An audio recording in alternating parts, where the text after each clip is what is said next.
let's summarize the mathematical model before we look at how to solve it numerically using the finite element method. Our mathematical model consists of governing equation and boundary conditions. We'll take a look at the governing equation first, and then we'll take a look at the boundary conditions.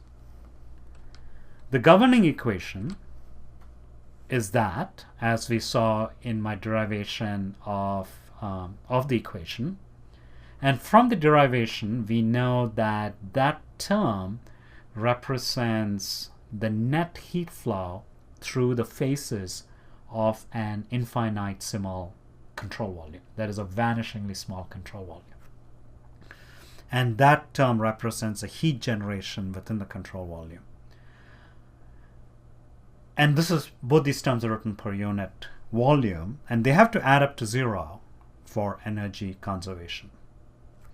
And they're defined, and this equation is defined from x equal to 0 to x equal to L. That's because our bar is of length L. And we need to put boundary conditions at the edges of the domain. So this is called the domain.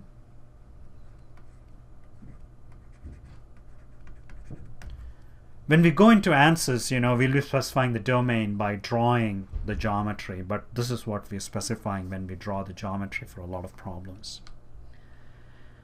The boundary conditions, first let's take a look at the left boundary condition. So we say that at the left boundary we know the temperature at some value T sub 0. So that's a value at that face.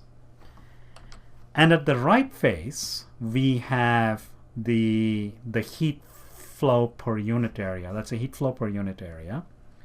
So that's the boundary condition at the right face, and we know that value. And I should make it clear that this is heat flow per unit area. It's called heat flux.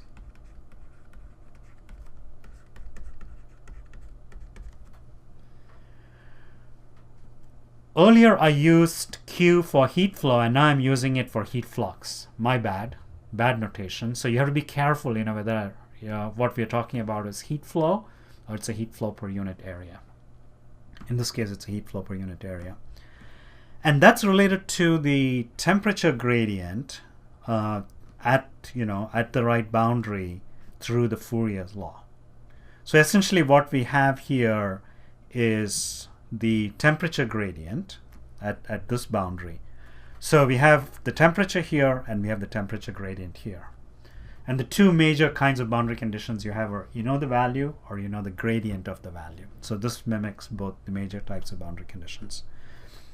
Governing equation plus boundary conditions is called a boundary value problem. So let me write that down because it's a very important idea. So this is called a boundary value problem. It's governing equation or governing equations defined in a domain and boundary conditions defined at the edges of the domain. So to complete the boundary value specification, we need the governing equation, we need the domain, which in the tool we'll be specifying in the geometry step, and then we need boundary conditions at the edges of the domain. The exact solution to this problem is straightforward. It's a simple linear differential equation, and I presume you've seen it while studying calculus. So let's think about how to solve this using the finite element method in order to understand the finite element method. That's what I'm going to talk about next.